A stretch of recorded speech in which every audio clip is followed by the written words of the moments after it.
analyse lexicale d'un compilateur. Donc, pour réaliser cette phase, on va utiliser un outil qui se nomme Lex sous Linux.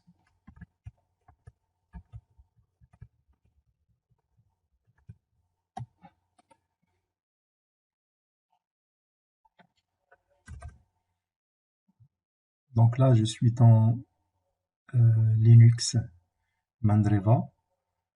Donc on va s'assurer que on a Lex qui est installé. Donc c'est bon.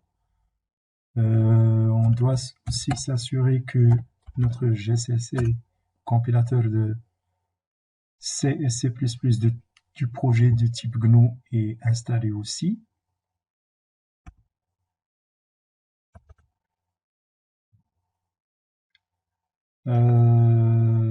Alors on va créer un répertoire que je vais nommer Lex. On a déjà un répertoire qui se nomme Lex. Donc on va créer un autre répertoire. Donc qui se nomme Lex 2. Voilà. Donc, je vais entrer dans ce répertoire et on va créer notre fichier. Donc là, de propriété Lex. Donc je vais le nommer test.l.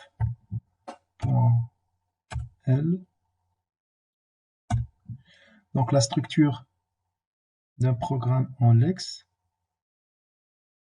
peut être représentée en 4 parties. Donc la première,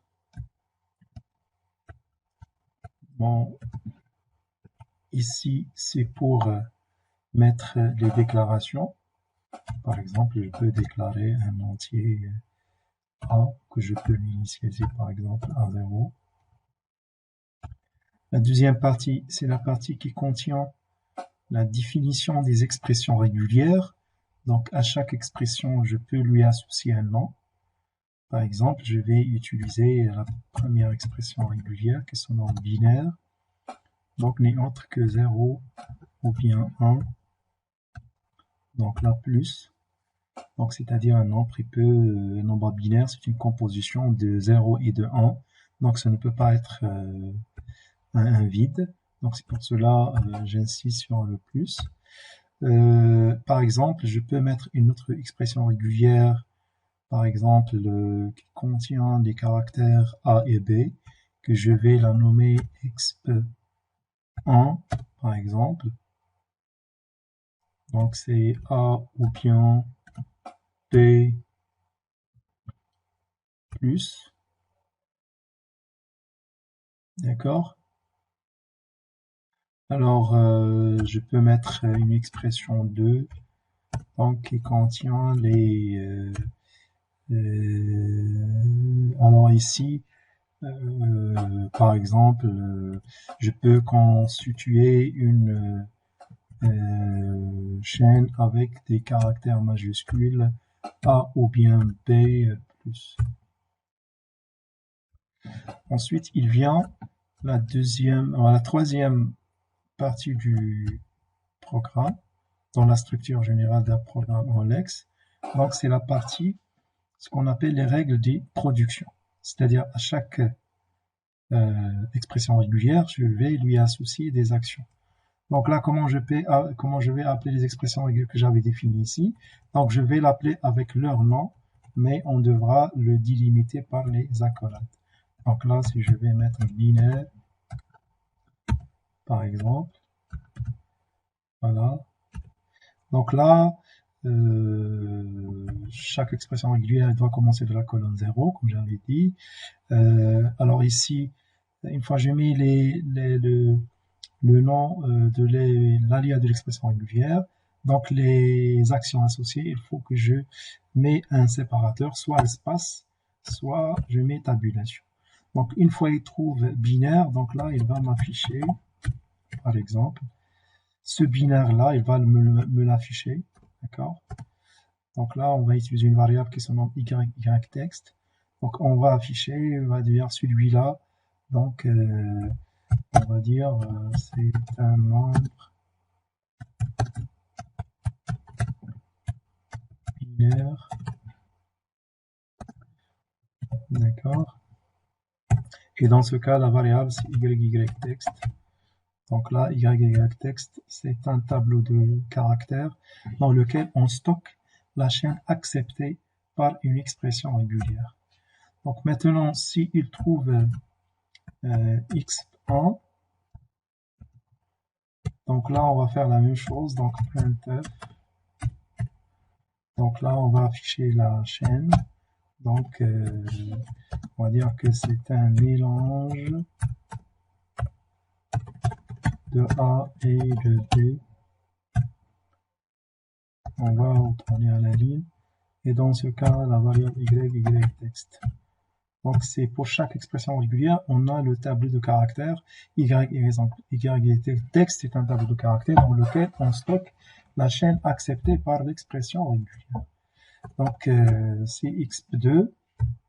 Donc là, toujours, je dois les mettre entre deux accolades. Donc là, la même chose, donc printf, donc pourcentage S. Donc ici, c'est un mélange, on va dire. C'est un mélange de A et de grand B. Donc là, on va retourner à la ligne. Et là, YYText. Alors, il vient aussi, c'est la quatrième partie de notre programme. C'est notre structure de programme Next. C'est le programme principal ainsi les fonctions auxiliaires. Donc, le programme principal, c'est la fonction main. Et dans ce cas, pour nous, les fonctions auxiliaires qu'on va utiliser ici, c'est la fonction prédéfinie YYLex. Donc, c'est la fonction qui va appeler notre analyseur lexical. Donc là, en fait, qui va appeler tout cela. Donc là, c'est la fonction YYNext. Donc on va tester cet exemple. Je vais enregistrer. Donc là, on va mettre l'ex. Donc là, tout d'abord, on a un seul fichier ici, c'est test.l. Donc là, maintenant, l'ex test.l. Donc le programme a été compilé correctement avec l'ex. Donc là, je peux mettre ls. Donc là, on a un fichier qui a été généré automatiquement. Donc, je vais le compiler avec le GCC. Donc, en spécifiant la sortie, c'est, par exemple, ici, je vais nommer la sortie, c'est sortie, par exemple. Donc là, l'ex, alors avec les options LFL, voilà. Donc là, on voit qu'un fichier sortie qui a été généré, donc c'est un fichier exécutable. Donc je vais l'exécuter / sortie. Donc là, on va entrer 0, 1, 0, 0. Donc là, il va l'afficher, il va dire que c'est un nombre binaire, ABB, ABB. Donc il va l'afficher, il va me dire que c'est un mélange. Si je mets un grand B, grand A, grand A, donc là, il va me dire que c'est un mélange de A et de B. Maintenant, si je mets des choses qui sont constituées des 0, des petits a, des 0 et de 1, de petits a et de petits b, des grands a et de grands b. Donc là, c'est la règle qui s'applique, comme j'avais dit. L'analyseur lexical va lire caractère par caractère et essayer de construire la chaîne la plus longue qui correspond à une expression régulière. Donc 0, 1, 0, 0, 1, exemple A, B, A, B, ensuite grand A, grand B. Donc là, il va lire 0, 1, 0, 0, 1, donc là, toutes ces chaînes-là. Donc, c'est la chaîne la plus longue qui correspond à cette expression régulière. Donc, il va dire que c'est un nombre binaire. Ensuite, il va commencer de ça, tac, tac, tac, jusqu'à grand A. Donc là, ça correspond à petit a, petit b, ainsi de suite. Donc là, donc c'est un nombre binaire pour celle-là. C'est la chaîne la plus longue. Celle-là, c'est la chaîne la plus longue qui correspond à celle-là. Et celle-là, c'est la chaîne la plus longue qui correspond à celle-là. Donc maintenant, si on veut mettre 0, 1, je mettais AB, grand A, petit a, 0, 1. Donc ici, c'est la même chose. Donc 0, 1, c'est un nombre binaire. petit a, petit b, lorsqu'il va arriver à grand A, donc c'est pas possible, donc ça celle-là c'est la plus longue. Normalement grand A et mais ensuite petit a, donc c'est pas possible, donc c'est le grand A tout seul, ensuite petit a tout seul, ensuite 0, 1. Donc là vous aurez 0, 1 c'est un nombre binaire, A, B c'est un nombre mélange de A et de B, grand A c'est un mélange de grand A et de grand B, petit a c'est un mélange, et 0, 1, ainsi de suite. Donc là pour quitter, donc là je vais... Alors maintenant si on met quelque chose autre que des choses qui existent dans les expressions régulières, donc là il va les afficher. Donc si je mets Z, il va l'afficher. Donc si je mets R, il va l'afficher. Si je mets R, T, Y, donc là il va afficher R et T et Y, ainsi de suite. Donc là, ça ne correspond pas à l'expression. Si tu mets 0, 1, 0 et tu mets Z et 1, donc là, la chaîne la plus longue, c'est 0, 1, 0, 0, 1. Donc c'est un nombre binaire. Et Z, E, R, donc on l'a pas. Donc là, il sera affiché. Donc là, on a la possibilité, si vous voulez, de revenir à notre programme et traiter des caractères qui ne figurent pas dans votre expression régulière. Donc là, on va ajouter l'expression régulière qui est constituée seulement d'un seul caractère, c'est point. Donc point, cela veut dire quoi, c'est point? Donc point, c'est-à-dire n'importe quel caractère sauf autorelais. N'importe quel caractère qui n'existe pas parmi les expressions régulières. Donc là, on va dire ici printf.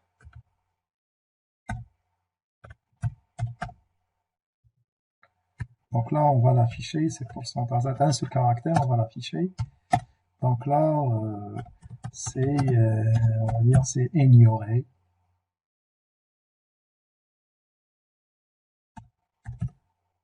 Donc là, un caractère ignoré. D'accord? Et on peut l'afficher via YText. Donc YText c'est un tableau de caractères, donc on a la possibilité qu'un seul caractère. Donc là, sinon je peux le mettre entre, donc ça va être un seul caractère, normalement il sera stocké dans le premier élément du tableau, c'est-à-dire YText de 0. Donc là on va afficher, on va écrire que ce caractère il est ignoré, on va l'afficher.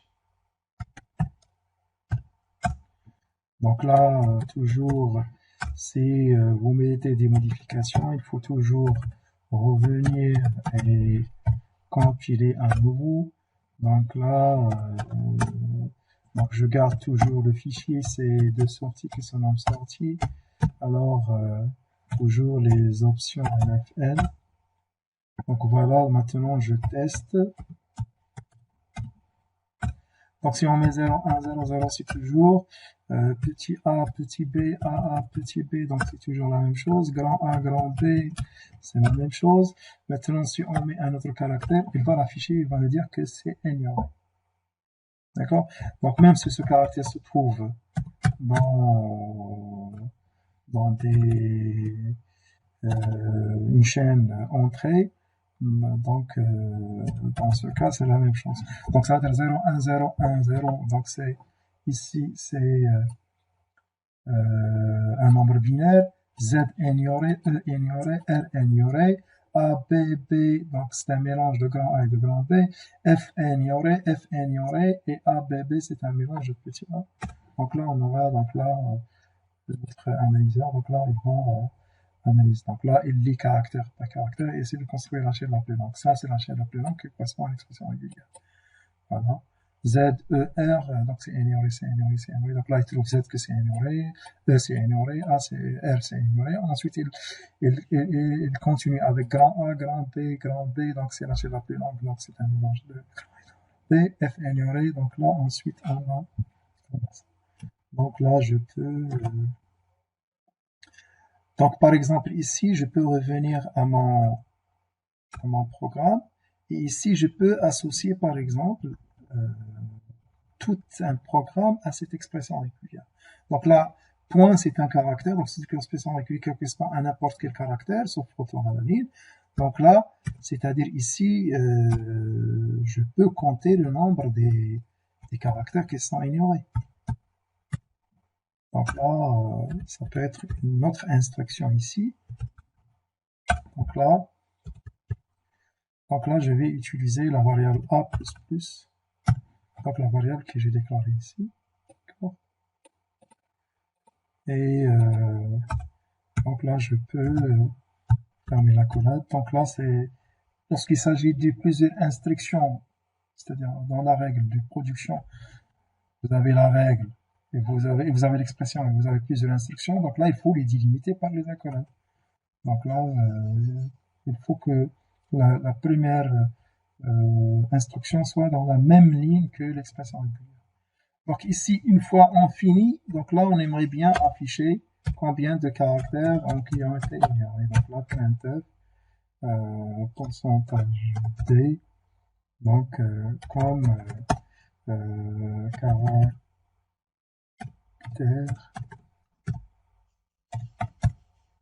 ignoré.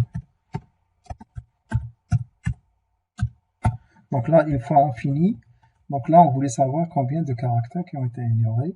Donc là, on devra les afficher sans stocker dans A. Donc là, bien sûr, il faut mettre A. Donc là, il va m'afficher, voilà combien de caractères qui ont été ignorés.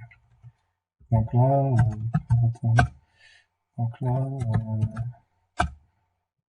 toujours,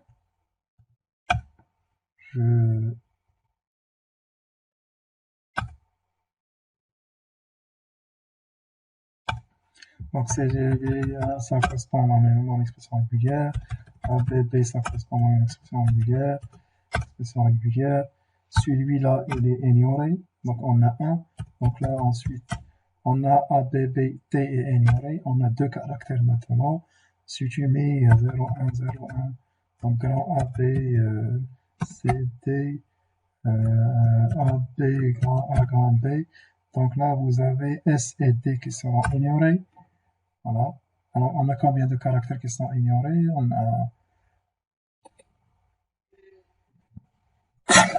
1, on a 2, on a 3 et on a 4. Donc là, ils ne seront pas affichés maintenant, ils seront affichés une fois je termine mon analyseur lexical.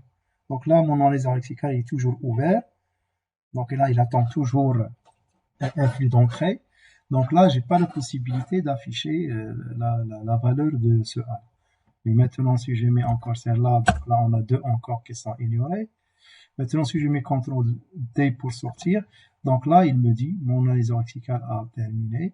Donc là, vous avez ces comme caractères qui sont ignorés. 1, 2, 3, 4, 5 et 6.